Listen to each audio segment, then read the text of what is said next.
Petrifying Nightmares. In the heart of a remote village, nestled within the dense, ominous forest of shadowy pines, an ancient evil had awakened. Rumors had long whispered of the basilisk, a monstrous entity with piercing yellow eyes that could turn its victims to stone with just one gaze. The village was haunted by a sense of impending doom as the basilisk's lethal aura spread like a malignant disease, claiming countless lives in its wake. As the villagers struggled to find a way to combat the basilisk's relentless onslaught, they were plagued by a deepening despair that threatened to consume them all. Every night, the haunting cries of the petrified echoed through the abandoned streets, leaving behind a haunting reminder of the grim fate that awaited those who dared to challenge the beast. Among the dwindling survivors was a young, courageous woman named Elara, whose determination burned brighter than the encroaching darkness. Having lost her family to the basilisk's deadly gaze, Elara made it her mission to unravel the mysteries surrounding the creature's origin and find a way to banish it from their land forever. Driven by a relentless thirst for knowledge, Elara delved into ancient tomes and whispered legends, seeking any clue that might lead her to an artifact or a ritual capable of quelling the basilisk's insatiable hunger for destruction.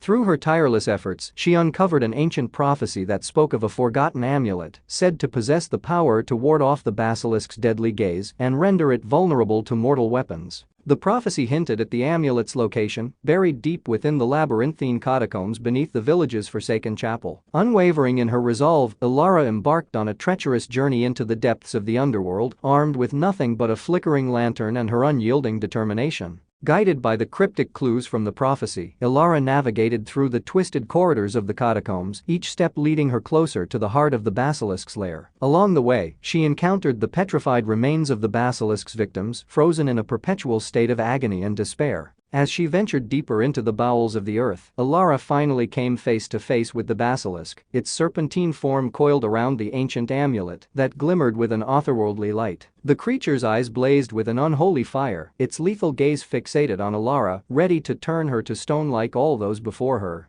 Summoning all her courage, Elara held aloft a shard of mirror she had brought with her, deflecting the basilisk's gaze back upon itself. In that fleeting moment of vulnerability, Elara seized the amulet and chanted the sacred incantations inscribed upon it, invoking the ancient power that would weaken the basilisk and allow her to strike it down. With a resounding cry that echoed through the catacombs, Elara plunged the enchanted dagger into the basilisk's heart, its monstrous form convulsing in a final, agonizing struggle before collapsing into a heap of lifeless scales and bone. The village was bathed in a palpable silence, broken only by the soft sobs of the surviving villagers as they emerged from their hiding places, gazing upon Elara with a newfound sense of hope and gratitude. As the dawn broke over the horizon, Elara emerged from the catacombs, the ancient amulet clasped tightly in her grasp. With the basilisk vanquished and the village finally free from its malevolent grip, Elara became a beacon of courage and resilience, a living testament to the enduring power of the human spirit in the face of unspeakable darkness. Yet, even as the villagers celebrated their newfound freedom, a chilling sense of foreboding lingered in the air, a whisper of unease that refused to dissipate. For Elara, the memory of the basilisk's sinister presence haunted her dreams, weaving its insidious tendrils into the fabric of her consciousness. Night after night, she was plagued by visions of the basilisk's glowing eyes, its venomous gaze searing through her mind like a branding iron. As the days passed, a series of inexplicable events began to unfold within the village. Strange occurrences, seemingly unrelated at first, escalated into a crescendo of terror that gripped the villagers in a vise of primal fear. Shadows danced along the walls, whispering in twisted tongues that carried echoes of the basilisk's malevolent spirit. The petrified corpses of the basilisk's victims, thought to be forever frozen in their stony embrace, began to disappear one by one, leaving behind only faint traces of their former existence. The once jubilant villagers now found themselves consumed by a creeping paranoia, their minds teetering on the brink of madness as they grappled with the unsettling notion that the basilisk's presence had not been completely eradicated.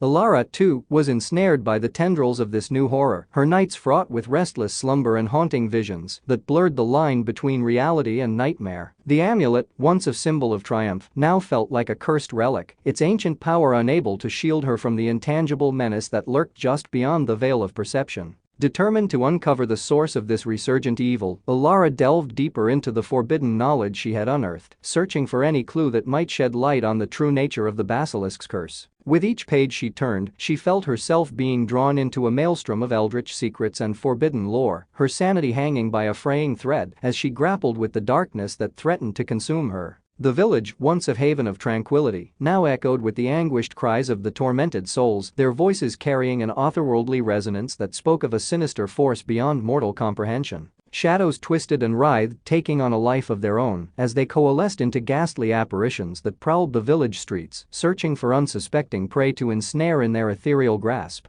In the dead of night, Elara found herself drawn to the forsaken chapel, its ancient stones bathed in an eerie luminescence that seemed to emanate from the very depths of the earth. As she stepped across the threshold, she was greeted by a nightmarish tableau of writhing shadows and whispering voices that echoed with the basilisk's insidious laughter. The amulet hung heavy around her neck, its once pristine surface now marred by a sinister aura that pulsed with an unholy rhythm. In a moment of blinding clarity, Elara realized the truth that had eluded her all this time. The basilisk was not merely a physical entity, but a manifestation of an ancient malevolence that had taken root within the very soul of the village itself. With a shuddering breath, Elara knew that the only way to break the curse was to confront the darkness head-on, to vanquish the insidious presence that had woven its insidious web throughout the village's history. Armed with nothing but her waning resolve and the flickering light of her lantern, Elara descended into the depths of the chapel, prepared to face the true horror that awaited her in the heart of the abyss. As Elara descended further into the depths of the chapel, the air grew thick with an oppressive aura, suffocating her with a sense of impending doom. The flickering light of her lantern cast elongated shadows that danced across the walls, twisting and contorting into grotesque shapes that seemed to whisper her name in a haunting refrain. A grotesque figure emerged from the darkness, its form an amalgamation of shadow and bone, its hollow sockets radiating a malevolent hunger that froze Elara's blood in her veins. It spoke in a voice that resonated with the echoes of the damned, weaving a tale of ancient betrayal and unspeakable sacrifice that had bound the village to the basilisk's curse for centuries. Elara's mind reeled as the truth unfurled before her, revealing a history of unspeakable atrocities that had stained the village's soil with the blood of innocence. The basilisk, once a mere instrument of vengeance, had evolved into a primordial force of retribution, its insatiable appetite fueled by the collective guilt of those who had forsaken their humanity in pursuit of power and immortality. In a chilling revelation, Elara understood that the amulet she had so valiantly sought was not a means of salvation, but a vessel of containment, its ancient magic struggling to bind the malevolent essence that threatened to consume the village and all its inhabitants. The basilisk, far from being vanquished, had merely bided its time, manipulating the villagers' fears and insecurities to orchestrate its sinister return. As the shadowy figure loomed closer, Elara realized that she had unwittingly become a pawn in the basilisk's insidious game, a sacrifice offered up to perpetuate the cycle of suffering and despair that had haunted the village for generations. With a final, bone-chilling scream that reverberated through the catacombs, the figure lunged forward, its icy touch enveloping Elara in a shroud of darkness from which there was no escape. The village, now consumed by the basilisk's all-consuming malevolence, would forever remain a testament to the inescapable grip of ancient horrors, its once bustling streets now haunted by the anguished wails of the damned and the unrelenting gaze of the basilisk, forever poised to claim its next victim. And as the last vestiges of Elara's existence faded into the abyss, the villagers knew that the true horror had only just begun, their fates inexorably bound to the whims of the basilisk's insatiable thirst for vengeance and eternal suffering.